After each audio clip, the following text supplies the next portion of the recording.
É muito gratificante. Obrigada, muito obrigada. Thank you so much for coming. Lovely. Feel welcomed. Then we have Cristiane. Are you also from Brazil?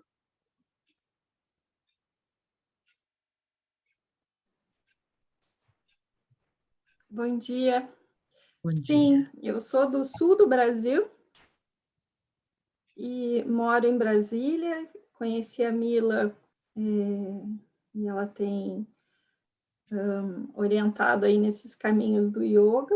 É uma satisfação estar aqui compartilhando esse momento com vocês. Gratidão. Gratidão também. Obrigada. Thank you so much. Okay, lovely. And then we have Jenny. Would you like to share something?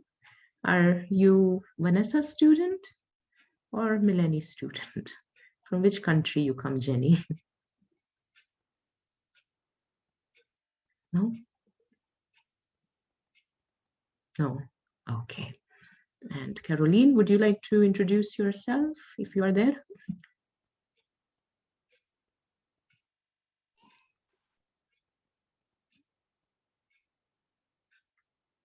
Okay, great. It seems that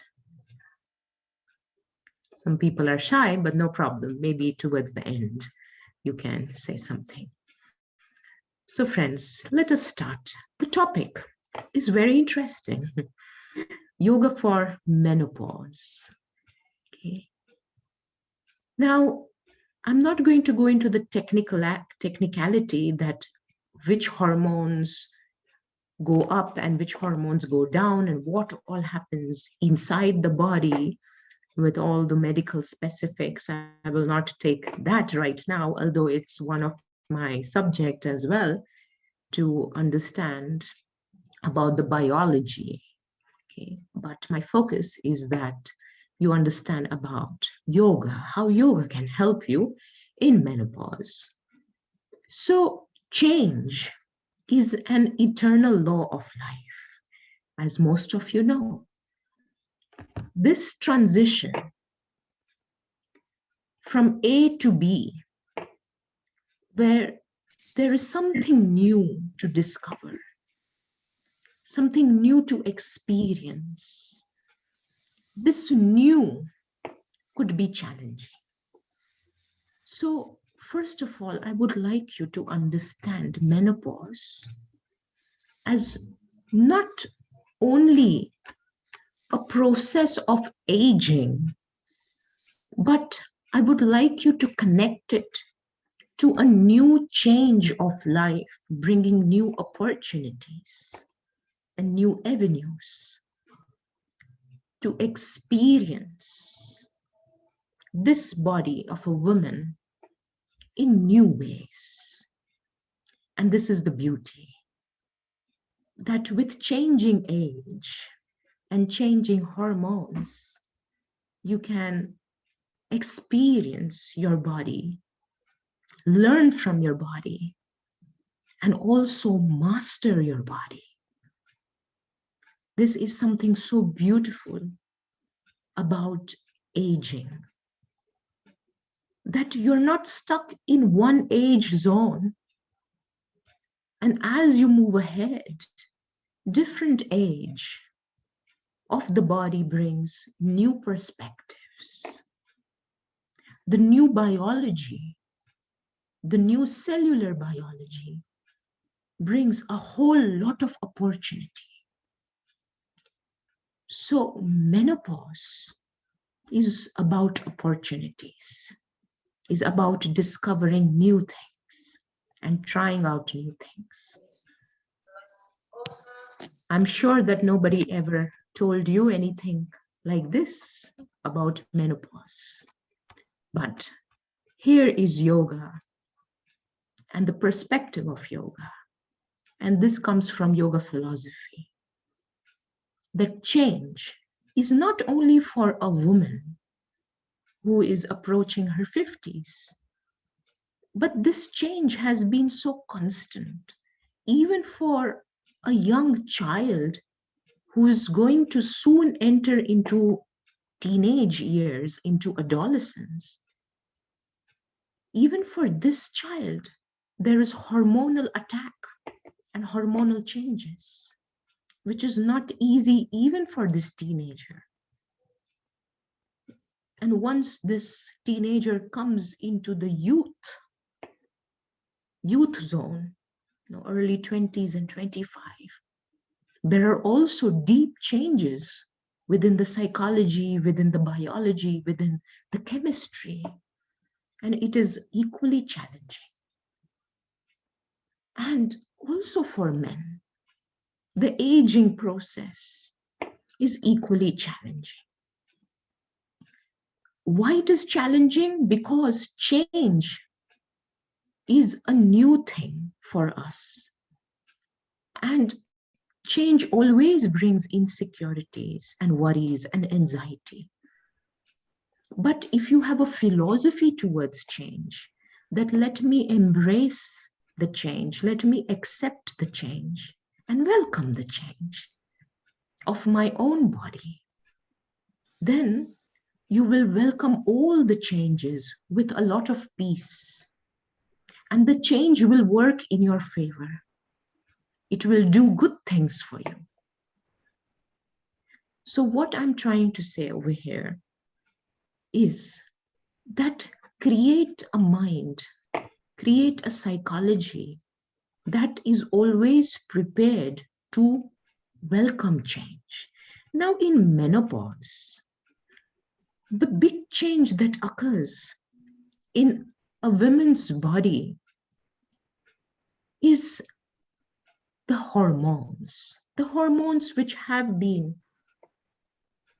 stable in a way, although during the monthly cycle, the hormone also goes up and down and up and down, and also during pregnancy and after pregnancy.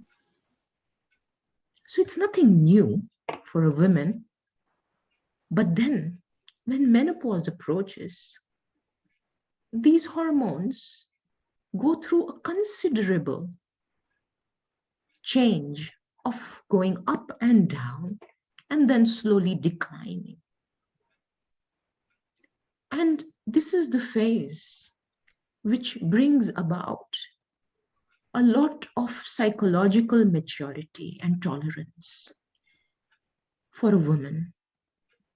A woman gets deeply matured, insightful, reflective, because as the hormones decline, there is a psychological change to look at life with more maturity. So it is a good change. Although biologically, a few challenges come in the way, which very easily you can deal with it. So then let me give you a few techniques which you can pay attention in order to deal with these changing hormones. You will experience a few biological changes, like wrinkles on your skin will start showing up. Hair quality will change, so the collagen content will go through some change. Also, your bone density, the thickness, the density of the bone will change. Along with the reproductive fluids, the other tissues of the body will also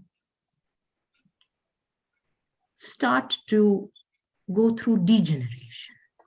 So in Ayurveda, we have 7 tissues: skin, and then after skin, you have the blood tissue. After blood, you have the muscle tissue. After the muscle, you have fat tissue. After the fat, you have bone tissue. After the bones, you have the deep marrow, the yellow marrow tissue, and then you have the nerve tissue. And the deepest and the subtlest tissue is your reproductive tissue. So there are 7 tissues in our body, because of the change in the hormones, these 7 tissues also go through change. This we will know how to deal with it. There are techniques. What I'm trying to tell you over here is that while this cellular change is going on, and if you meditate on the change, you reflect on the change, you bring acceptance towards the change, then your mind, your psychology, your understanding towards the body, this understanding will become very profound. It will be a matured understanding. Okay. This maturity that change is inevitable, and I embrace change, will make you a very powerful and a strong woman to face the rest of the years with this acceptance. And it will keep you going on. But if you close your mind, means if you don't meditate and reflect and accept this change, then there will be stagnation.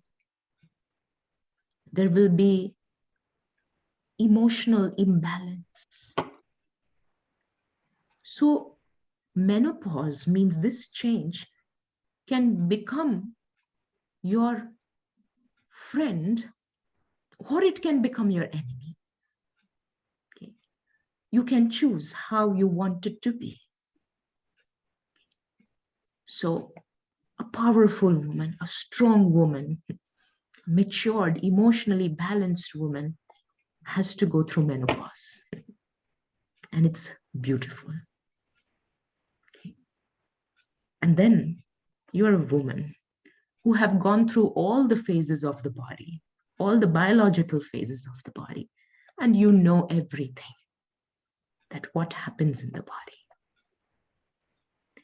So then, coming back to the yoga techniques for menopause, let's first start with the first layer, the first tissue, the skin.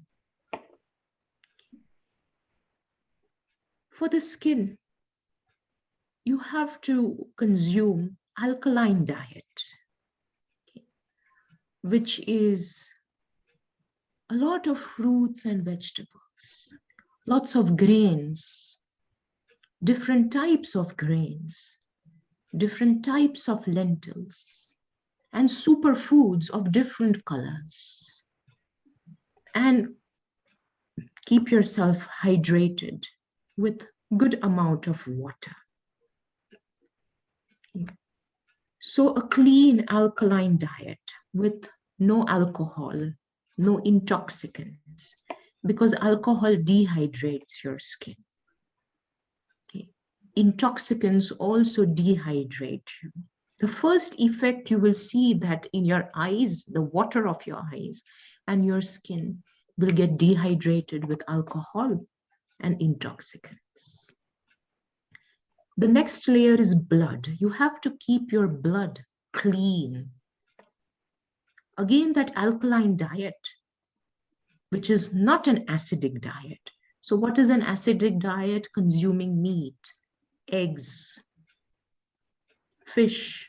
All this is very high in acid content. And it makes your blood full of toxins and also animal cholesterol. It's a very sticky substance which stays in your blood for a long time and interferes with your metabolism and other secretions. So you keep your blood clean with this pure diet. And then some fasting, a little bit of fasting could help you a lot. Now, this fasting could be a gentle fasting where you include once in 15 days some natural, wholesome juices which are easy to digest and your liver can benefit. This is cleansing of the liver. So once in 15 days, Have some juices. I will give you a few names of few juices that you can make at your home very easy. Okay. And you can have it early morning if you don't feel nausea. But some people feel nausea. So if you feel nausea, then you can have these juices in the middle of the day with your lunch. Okay. Just during food or after food, because a lot of people feel nausea with green juices. Okay. So you have wheatgrass shots or wheatgrass juice that you can consume to cleanse your blood. Okay. Once in 2 weeks is enough. Okay. Even if you cannot do once in 2 weeks, once in 3 weeks. So you make this ritual that once in 2 or 3 weeks, I will give some juices to my body. And you can choose. It's not that you have to have all the juices that I'm going to mention today. Okay. So you can give yourself a shot of wheatgrass once in 10 days, 20 days. You can then have beetroot juice, and the quantity could be 1 cup. 1 cup, where you take 1 beetroot, okay, and then you nicely crush it. If you have a slow juicer, you do it in a slow juicer. I would say if you are approaching menopause, then you can invest in a slow juicer, which will take juice out from that fruit or that vegetable slowly, giving you 100% nutritional enzymes. Okay. So you can invest in a good blender, mixer, a juicer. Okay. So beetroot juice is very good to cleanse. I said wheatgrass is good. And then you can make your own green juice with a little bit of lime, kale, celery, apple. Okay. And this could be had once in 2 weeks. If you feel you really love it, you enjoy it, then have it in once in a week. Okay. Then also carrot with celery and apples, green apples, especially green apples. If you cannot get green apples, you can take even red apples. Okay. Celery, carrots, and green apples. Okay, or any apples that you get. Okay. If you're having beetroot juice, it would be also a good idea to mix some green leaves, some lemon, and some celery and apples as well in it. Okay. And the same thing you can do with carrot. So take carrot with some greens and apples, as I just mentioned. Even cucumber juice, some women who have a lot of heat and acidity, they do very well with cucumber juice. So again, in cucumber, you can add a little bit of lemon, a pinch of ginger, a little bit of black salt would be excellent. And then you have coriander shot, which in Portuguese and I think Spanish you call coentro or cilantro, isn't it? So coriander juice and a small shot of it. Okay, but these green juices could be had after your meal or during the meal, but not empty stomach. They're very cooling. So if they're very cooling, it can give you nausea. Okay. So you have that shot, which is going to give you kidney flush, a liver flush. And then you will see that your blood will start to get clean. Your liver will also get more active. Your digestion will improve and your skin will also benefit. Now, why I'm giving you all these juices? Because during menopause, most of the women get stressed. They get depressed to some extent or anxious. Some women get a little bit of panic and get hot flushes isn't it? You feel heat. So these juices will cool you down, will give you some extra nutrients to deal with the change, okay, and it will help you with the oxidative stress. So during menstruation and also during menopause, the body goes through oxidative stress, okay, at an atomic level.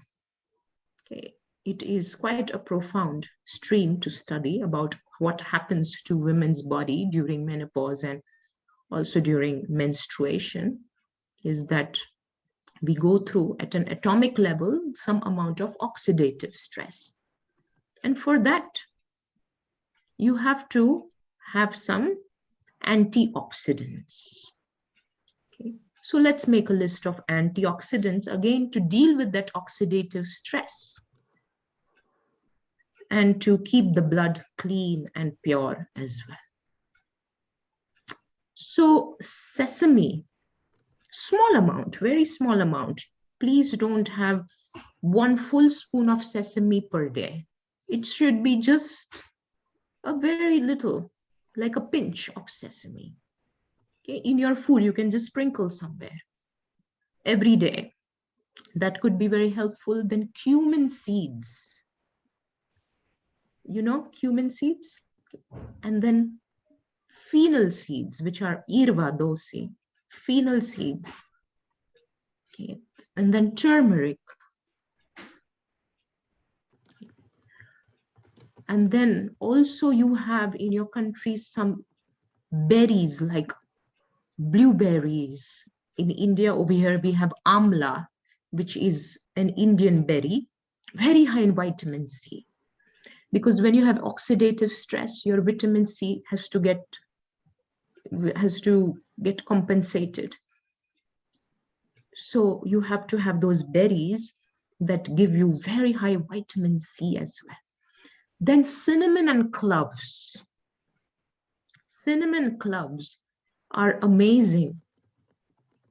You can also keep some cinnamon and clove in your cupboards, below your pillow, because they have very good qualities in order to help you with the oxidative stress that your body goes through during menopause. Okay. And also after childbirth, also after menstruation, during menstruation. So you can put little clove powder, cinnamon powder in your food. See, these are natural things in your kitchen. Even you have oregano, you have rosemary, you have thyme. All these are amazing herbs and spices to deal with that oxidative stress. Okay. So these are some tips. Let's move further now in the muscles. Okay. And this is not only during menopause, but during our lifetime, we lose some muscles. But during menopause, as we approach our 50s, then we lose quite a lot of muscles, okay, muscle weight. So you must always do some anti-gravity movements, okay, like the asanas that most of our students are who are over here from Brazil, from UK, from Spain. You are learning different asanas, isn't it? You must do these asanas which are naturally anti-gravity, okay, where you lift your body, for example, the squatting pose, the palm tree pose, you know, all the poses where you have to lift your hands, your legs, whether you're lying down, you're lifting your legs, or inversion asanas. All these are anti-gravity movements. These anti-gravity movements will not only work at your voluntary muscles, but at the level of your involuntary muscles, because even your stomach, your liver, your kidneys, all these are involuntary muscles, even they shrink in size. And if you want to keep these muscles healthy, then you must do these asanas regularly. I would say 3 times in a week, do asanas. And other 3 times in a week, you can do some cardio like walk, cycle, swim for around 40 to 45 minutes. This is very important. Okay. Now, in order to gain muscles, some women and men as well, when they exercise, what they do a lot of overtraining, means they do over exercise. So they gain muscles. This is a good thing, they gain muscles. But what happens is that not scientifically doing the exercise, they lose the other tissues. So the blood accumulates heat, the skin can lose collagen, there could be a depletion in the reproductive tissues because of over exercising. So what is recommended is that exercise, without getting exhausted, it should be slow, it should be with proper breathing, and it should not stress you. Because I have seen that women and men both who exercise a lot without understanding that equal rest has to be given, nutrition has to be given, good water, vitamins has to be given, and they just exercise, they actually go through rapid degeneration. So this is a mistake.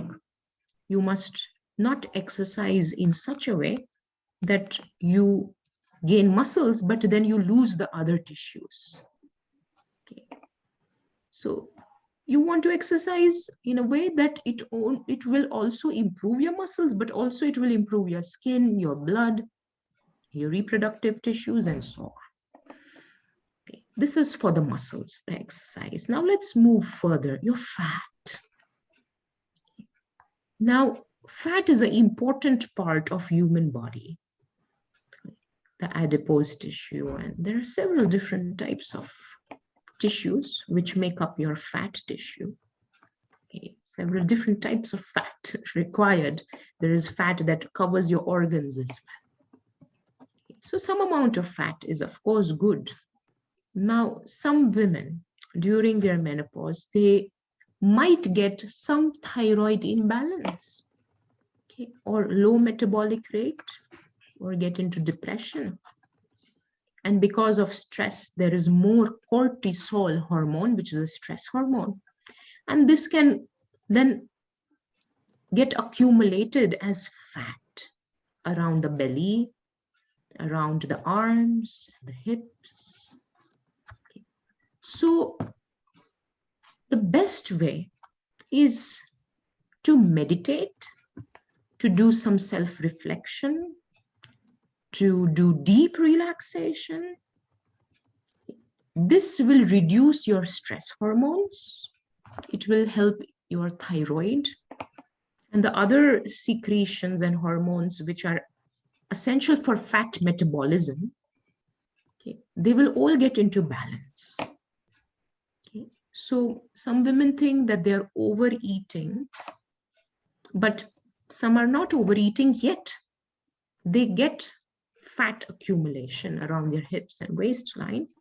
It is because of this stress, the change of hormones, and the imbalance in the thyroid gland, and also the hypothalamus. So what can really help in fat metabolism, so that you don't accumulate fat, but fat gets used properly, is deep relaxation, meditation, awareness exercises, even when you're eating. Music can help a lot as well. Chanting mantras or chanting whatever you like, okay, to deal with this cortisol hormone because of stress. Okay. So food and all you have already been taking care for your skin, for your blood. But then if you don't relax, if you don't slow down, if you don't live a life of awareness, that food, healthy food, will not really work in your body. It will not get absorbed. It will not get assimilated. That's why a lot of women and men feel that although I'm eating healthy and although I'm eating organic, why I'm still having these problems? It's because that the person doesn't know how to de-stress. So for women, I would say, because their feminine nature, they like different oils, different incense sticks. They like a little bit of what it's called, the bath, the special bath. You put roses. You can treat yourself with love and care. Love yourself. And that itself will help you in fat metabolism. The slowing down, acceptance, some philosophy in life, some more meditation, contemplation will help you in your metabolic rate. Okay. Now, moving further, you have your bones deeper than the fat. As we all know that bones go through degeneration. Now, one of the most common cause of bone degeneration is excess vata, V-A-T-A. Vata means in Ayurvedic language is excess air, means imbalance in air element. Okay, so dryness. This dryness will eat up the bone. So you have to lubricate yourself. Means you have to eat certain food and also slow down in order to not dry up at the level of the bones. Then, the thighs, even the fingers, and a lot of the bones will start going through some decay. But if you eat certain foods and avoid the other foods, like, for example, don't eat too much of cabbage, lots of cauliflower. This can give you gas and dryness in the body, increasing the vata element. Okay.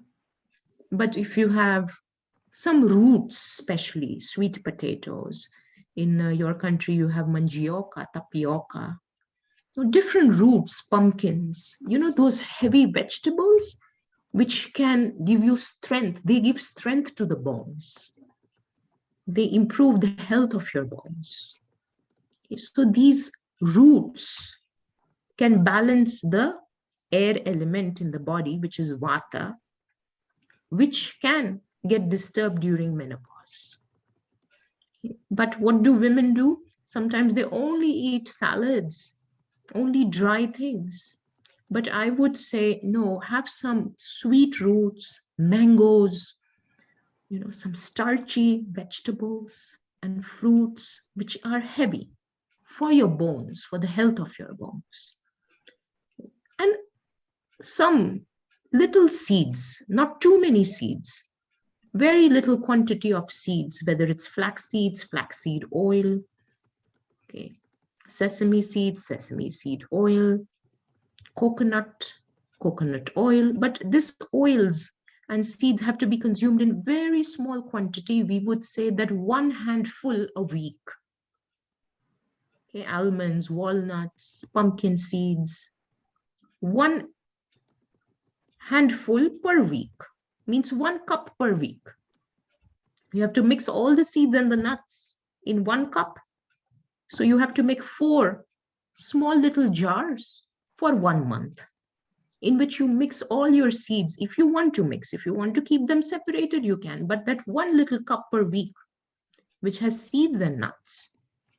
And you can choose cashew nuts, what you call pecans, isn't it? Or pecans, how do you pronounce? And then you have walnut, pumpkin seeds, various different seeds, sunflower seeds. All this could be had. Even dates are excellent, okay, for the health of your bones. And also minerals, lots of minerals. Even iron is present in nuts and dates. So this will really help your bones, along with exercise and relaxation, meditation. It will help your bones. Now, going further deep inside, you have your marrow, which is inside the bone. It's a sticky substance, and it's very important for your body. It helps you to stabilize your immune system. It helps you in the production of your red blood cells, in the even the chemistry, your blood chemistry, which has RBC, WBC, platelets, and so many other components are there, which are maintained well because of having marrow. It is a sticky substance which is inside your bones. And for this, I would say meditation would be the most helpful, because this is a very subtle part. Meditation means where you slow down, you internalize, you forgive. If you are holding on to trauma, to grief, you have not forgiven people. So there are many heavy emotions, negative emotions. It can actually affect your marrow and even your nerve tissues, both of them. After the marrow, you have nerve tissue, which is your nervous system. Okay. So now at this level of marrow and the nerve tissues, you have to train yourself emotionally. Now, diet and the other lifestyle changes are fine, but along with that, you have to get into some reflective practices and philosophical practices where you don't hold on to the past. So over there, forgiveness, egolessness, humility. With some women, faith in spirituality or their own personal religions can help a lot. Okay. All this can actually help you to reduce the baggage of anger and aggression, because it is this age where the women has this maturity to understand life. But if there is resentment and anger, then it will only multiply, and it will lead to more heat accumulation, more nervous agitation, losing more essential tissues. And then the women experience acidity, a lot of gas, a lot of heat, heartburn, okay, and aging like wrinkles. All this will become rapid. But if you know how to let go, release the resentments, relax a little bit, then there will be rejuvenation at the nerve tissues. Nerve tissues will benefit a lot. But if you're emotionally unstable, angry, anxious, always thinking a lot about small things, how people treat you, how people react, and you always get engrossed with small things about the world and the people, then it will waste you, waste your nervous tissue. You will get wasted. But now is the time to internalize. Forget about the world, forget about what people do. You take charge of your life and internalize. Is very important. So you see, it's not only that you change food and exercise. It's not enough. You have to go deep inside in order to deal with menopause. And I would say it's not only menopause. If the same thing is given to a child who is going into adolescence, the same thing we do. Okay. Even for the pregnant woman, even for a small infant, okay, we have to follow the same pattern. Okay. Then, furthermore, you see, the last is your reproductive tissue. Okay. Which is your reproductive tissue? It's actually your egg, your ovum. For men, it is the sperm, which is in the semen. And for the women, it is the egg, the ovum, isn't it? So, of course, there is depletion of that reproductive tissue as well, okay, which is natural. Now, don't hold on to your sexuality in such a way that you disgrace yourself, you humiliate yourself, you stop respecting yourself, because you are much more than your reproductive organs, your hormones, and your sexuality. You are much more. So if we get stuck just with that one aspect, that I'm no longer young, no, I don't have the same energy and the same feelings like I had before, and you get trapped in this lowering your self-esteem, this can be very destructive.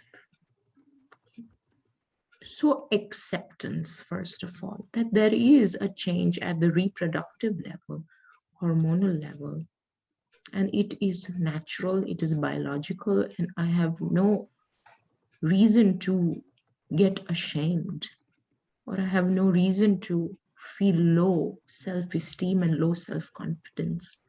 But it is an opportunity now to transcend into higher purposes of life.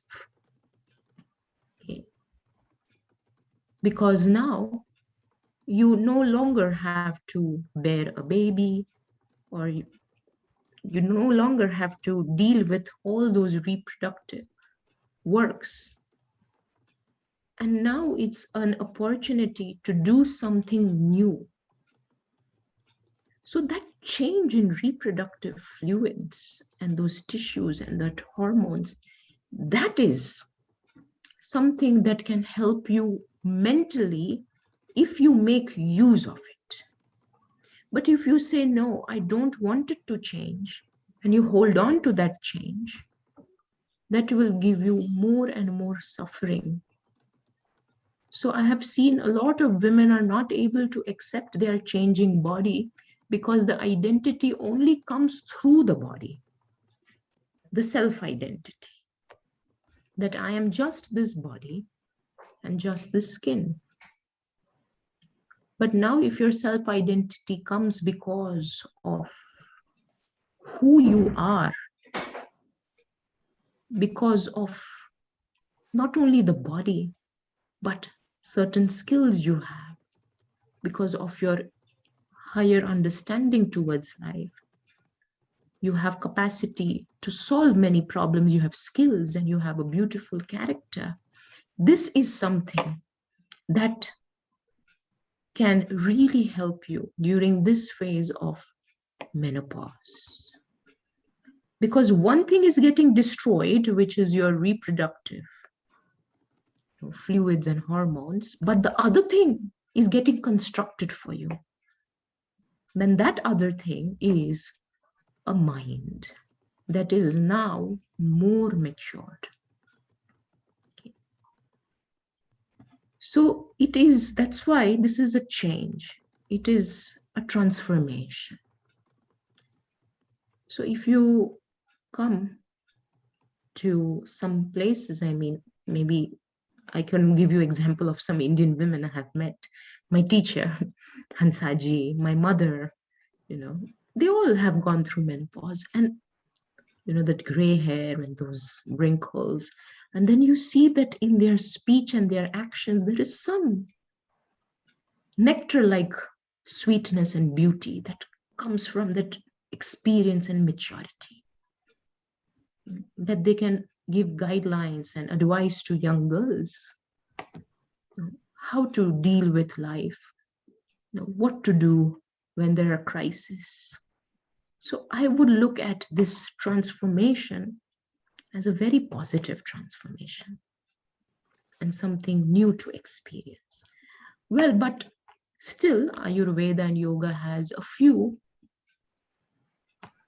things in order to benefit you, to help you with your changing hormones. So there is a very beautiful herb in Ayurveda, I will write it over here, which you can have it as a woman for your hormone therapy, for your natural hormone therapy, actually we have so many herbs, but one of the herbs that we have for natural hormone therapy is shatavari, okay, which is actually a concentrated asparagus powder. It is lovely. It is very nice. We also have brahmi, which is actually for the brain, for the mind, and for other few purposes as well. We also have ashwagandha, which is lovely as well. We have several other Ayurvedic herbs, and some of them are already in your kitchen. Now, these will help you in your hormone therapy, okay, hormonal therapy, so that you don't need to rely on synthetic hormones in order to go through that phase of menopause. And as I said, a vegan diet, a plant-based diet, lots of water, herbs, and sunlight. Sunlight is very important. Exposure to sun, wind, fresh air. Also earth, I would say that women who are during their menopause can get in contact with earth through gardening, or you have some hobbies to do with clay. But the touch of the earth is very important to balance the hormones. If you're living near the beach, then maybe walking on the sand, or garden therapy, gardening could be very helpful. And one last piece of advice which I would give to women is vitamin B12, which is specifically methylcobalamin, which, if you are my student, you would already know this. Okay. And also get your D3, vitamin D3 checked. Ask your doctor if it is low to give you a proper D3 supplement. Okay. These are two main essentials. There are several other essential things, vitamins, but you can get it through your diet. Okay. But all the people, even if you're eating meat, which I would say, please don't eat meat, it will only make you toxic. Don't eat eggs and fish and dairy, it will make you toxic, blood toxic. But even those who eat all those still get vitamin B12 and D3 is low, because we live in such an environment that it is low in most of the people. Okay. Unless you live very high up on the mountain with spring water, very fresh air, very fresh sunlight, then it's different. But you have to have vitamin B12 and D3 checked. Now, 5 more minutes, I'll just give you a few tips, and Leanne is over here, my dear friend and my team member, to help us. She will show us 4 to 5 poses, and you can practice that on a daily basis. Okay, and then I will give you a few more poses, only if you can practice. So the first pose, which is so helpful for women, is the bull's pose. Bull's pose, it's so simple, which actually work on your pelvic region, and you just sit in this way, which Leanne is showing you from both the angles. So you have to sit down and then cross your legs and put some pressure on your pelvic region. And you can also contract your pelvic floor muscles, because what happens is that during this time of menopause, your pelvic floor muscles get weak. And that's why you lose urine continence, means you pass, women after their 60s, 70s especially, they don't have enough pelvic floor muscles, and that can be some little, topic of concern, thing of concern. So sitting this way, could strengthen your pelvic floor, very important. And then you can change the leg, both the side. And when you're sitting, you can put a little bit pressure on your pelvis and also contract your internal muscles. And Kegel, just contract and release your pelvic muscles and the internal muscles for 10 times per day, 20 times per day. Very good. It will really help you. Then from this, you can go to Vajrasana to exercise the groin, the deeper parts of your pelvic muscles. And then also the same, you can contract your pelvis, release and contract your pelvis. Would be very nice. Bhadrasana. Bhadrasana, okay, which is butterfly pose. You sit in Bhadrasana. Yes, like this. Okay, this is so good. And you sit with your back straight. And again, you can contract and release, contract and release. You can also bring your head down if you wish to, exhaling all the air out. And you can repeat this around 5 times or sit in this pose for around 5 to 10 minutes per day. While you're working, doing something, sit in this pose. This is very good for your estrogen and your progesterone hormones to balance. And then you have Vajrasana, which actually Leanne did it before. I should have asked her to sit there in Vajrasana, but I forgot. So Vajrasana is this. You just sit like this. This is so good again for your hormones, okay, for adrenal glands, for your reproductive system, for your digestion as well. But apart from it, it will also help you a lot in your hormonal balance. So I would suggest women that when you are doing work, try to sit down. Don't sit on the chair so much. You sit down, then a lot of problems like gas, acidity, menstrual problem, menopause problem, a lot of problem will get solved just by sitting down. So make sitting down a habit. Then Padmasana or just Sukhasana could be an excellent pose. This is just a cross-legged pose. Okay. Amazing, very good. And then from this pose, you can go into the fish pose. Okay, so fish pose is just that you cross leg and then you lie down. So when you lie down, there will be a deep stretch in your pelvic organs, stimulating your adrenal glands, also your production of estrogen and progesterone, which are directly linked to your endocrine system. So this pose is highly beneficial. This is called a fish pose. Okay. And then apart from it, the Pariyanka Asana, if you don't have knee injuries, then you can do the Pariyanka Asana, which is the ham's pose. So maybe you cannot remember the names of the asanas right now, but the students who are doing the course with me, you already know that, right? So this is Pariyanka Asana, which is so helpful. So you can also see Vanessa is doing, Leanne is doing for demonstration. And this helps in drainage of stagnant blood, which is accumulated around pelvic region, which further, the stagnated blood could then bring digestive problems as well, blood circulation problems as well.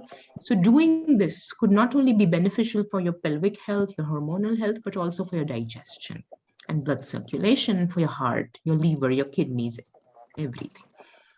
So these are some asanas. And apart from it, if you know inversion, which is, I would like women just to stick to something easy, like Viprita Karni, which is not too demanding. So Viprita Karni is just, you take your legs slightly up and then you just take support of your hands like this and lift your buttocks, your pelvis up. So this will help in the drainage of blood. And then when you go down, there will be fresh blood moving to your pelvic region. Okay. So these things are something simple you can do at your home. And apart from it, right now we don't have time, but there are pranayamas, breathing exercises. But if you don't know all of them, then you can just do the deep breathing. Just breathe in deep and exhale. Deep in breathe, breathe deep and exhale. That's it. And that would be very helpful. Sitting with your eyes closed, meditating and breathing deep could be very helpful at the hormonal level. And even lying down in Shavasana would be very helpful to a lot of you. So, friends, this is what I had to share with you. I hope that this 1 hour session was fruitful, helpful. Okay. And if you have any questions, please ask me. I'm ready to help you further, guide you further. But if you really want to benefit, I would also invite you to join our 10 weeks course. If you want to benefit as a woman, you want to maybe get more beautiful, you want to have more muscles, or you want to feel peaceful, or you want to get more mindful, more aware. There are many profound benefits. It's not only the benefits at the level of the skin and the external beauty, because when you start doing yoga, you, anyways, feel beautiful and you look beautiful. That is very important, to feel beautiful inside and to learn how to deal with life problems and challenges in a matured way.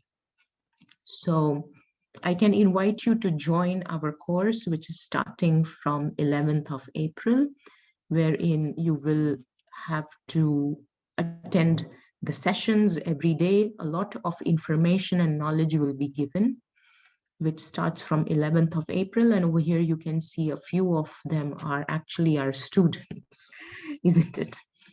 So they're already doing the course. And I invite you also to join on this journey of self-development, of self-love and self-care, and gaining a lot of knowledge, that knowledge for a lifetime that can help you till your last breath of life. It's a very profound and special knowledge. Okay. So that's it. And you can ask your own teachers through whom you have come, our WLYA team members, if you want to know more about the course. It's a very well organized course, and it happens in a very beautiful way that even working mothers, working people, everyone can benefit. Yes. Yeah. So any questions? I'm here for 5 or 10 more minutes. You can ask me. Hi, Jeenal. Can I ask you a question, please? Yes. Yes, Rachel. Thank you. That was lovely. You mentioned Shatavari, Brahmi, and Ashwagandha. How would you sort of take them every day, or how would you use those herbs? Yeah, so you can form a cycle. Maybe for a month, you can have Shatavari. Okay, then you can maybe have a break in between for some time. You can then maybe have your vitamin B12 and D3 for a month. But for D3, you have to get your blood checked. Then only you know. Then maybe you're maybe paying extra attention, having so many juices, fruits, vegetables. Some phase you won't need any vitamins or any supplements, but then at times you would feel the concentration is low, there is more stress. Then you can have Brahmi. Okay, and at times you feel low energy, a little depressed, then you can have Ashwagandha. You can always have it after food, after a meal. Okay. And it's usually it's a herb tablet, that comes in boxes. Online you can find it as well. So you can always take it in cycles. You don't need to take for the whole year, every single day, every herb. But like, for example, something simple, I'll tell you that certain days when my diet is so good, Like, for example, since some days I'm having a lot of greens, salads, smoothies, rich juices, fruits, and I think I haven't taken any supplements like vitamin C. I take every day. Sometimes I take B complex, but I have not taken because I don't feel like having it because I'm eating so well. But sometimes I'm teaching, I'm traveling, then I need some supplements. Okay. So you should try to learn from your own intuition and awareness. Okay, great. So now Vanessa has a question. What can I do with heating? Okay, so this is hot flush.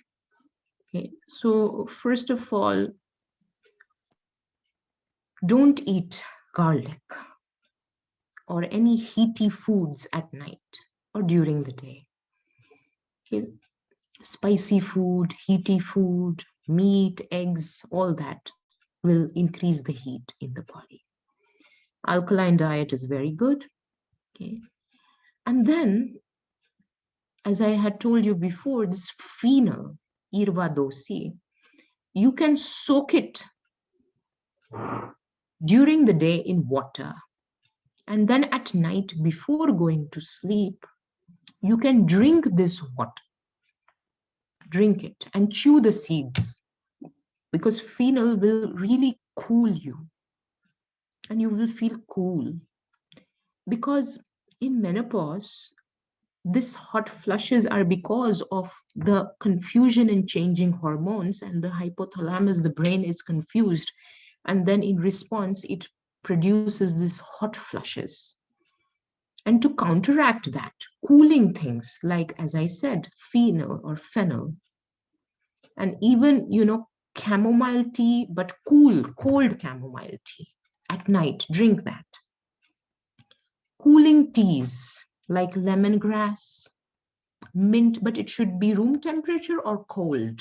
Means you can put in the fridge if you want, okay? Or put it in an earthen pot.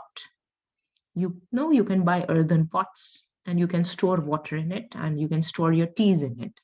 And at night before sleeping, you can hydrate yourself maybe 1 hour, 2 hours before sleeping by having lemongrass tea or a juice, okay? And chamomile is very nice. And also there are some other cooling herbs, which I said mint, peppermint, and you have it in your own countries. In Ayurveda, we have a lot, but I would like you to connect to some cooling teas which are in your country. I'm sure there are some sweet fruit teas, cooling teas, which help you to feel fresh while going to sleep at night. And in fact, they help you to sleep as well. And something I really love is sandalwood, a little bit of sandalwood oil. Even you have some very nice oils like lavender oil, sandalwood oil, then some citrusy oils, which you can put around, the back of your ears here. Okay, you can also put in here as well. It's very helpful. So different oils which are cooling, calming, relaxing, antidepressant. You can put it on your pillow. You can put it on your clothes. Okay. And you can also maintain the room temperature that can help you as well. So washing your feet with cold water can help a lot. Okay. Or room temperature water at night. Washing hair every 2-3 days could be very helpful, and even applying henna. Henna is a very natural Ayurvedic herb which you put on your hair to release the heat. You know henna or henna? It is a powder which women use to color the hair. But you can also put it on your hair to release the heat that is stuck in the body. So it could help a lot. And also mud pack on the face. Every few days, you get natural mud, and this mud takes away the heat. And eye pads, cucumber eye pads, and also the cotton pads with water, put it on your eyes. And when you take it out, you will feel those pads have become heaty, hot. So you have to do all these few things, okay, and you need to relax as well. So I can go on for a long time. I have many, many tips for all of you women, but I think these are the most essential I have given you. Any other questions? Yes, Paulina?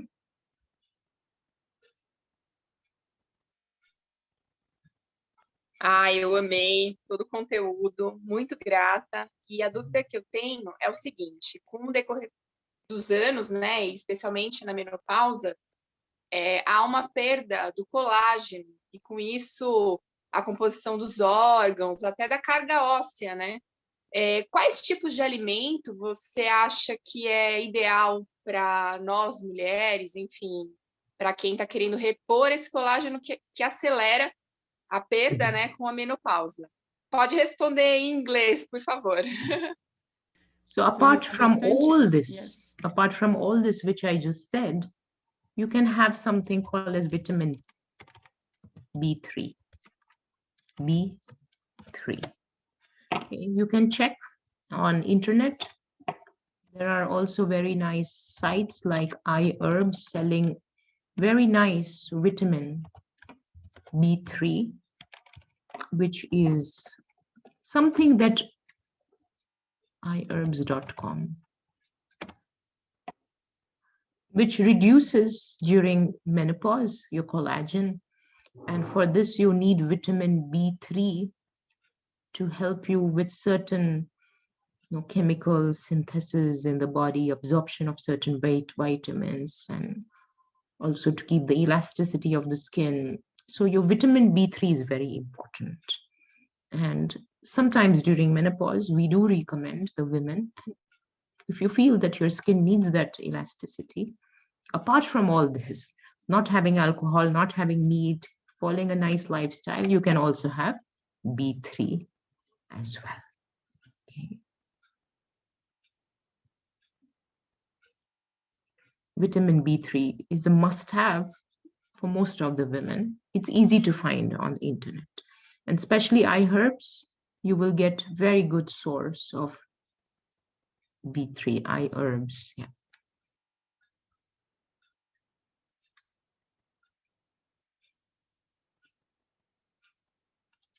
Any other questions?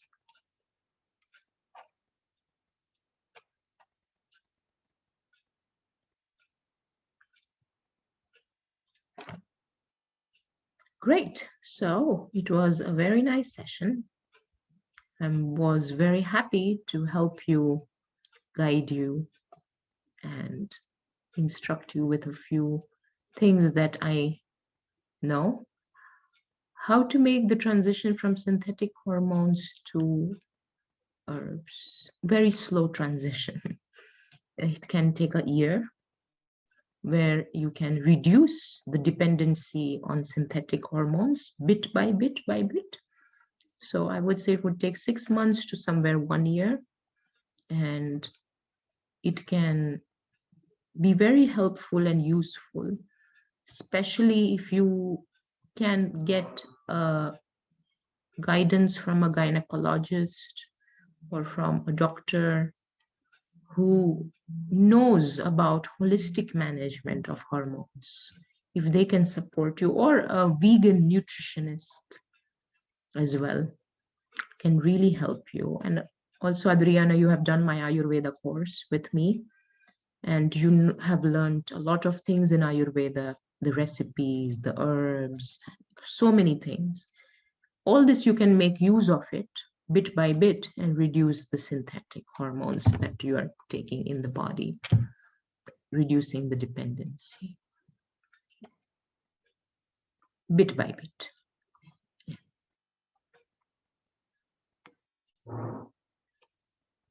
I also have an Ayurveda course starting on 19th of April, which is a 6 weeks course. But I would recommend people that first to do a yoga course, which works for the mind, for the mental wellness, also for the body. And also there will be lifestyle changes. Although it's an online course, we have a very good system and very inspiring lectures and sessions and also the community that can motivate you. Okay, so I will pass on the information, or the teachers will pass on you the information of both the courses, the yoga course, which I highly recommend. And after the yoga course, later you can do the Ayurveda, which is a better way to study and learn and grow. Great. Lovely. Thank you, everybody. Thank you so much for coming and making my evening special, because I love sharing all this. And I hope that you can use something from all that we shared, that I shared today, and make your life even more beautiful, make yourself even more beautiful as a woman. And happy Women's International Day. Okay. Wish you a lot of love. If you would like to also put testimonials, send any video testimonials, written testimonials, please do so and send it to your teachers, to your respective collaborators. Okay, thank you. Thank you very much. Namaste. Namaste.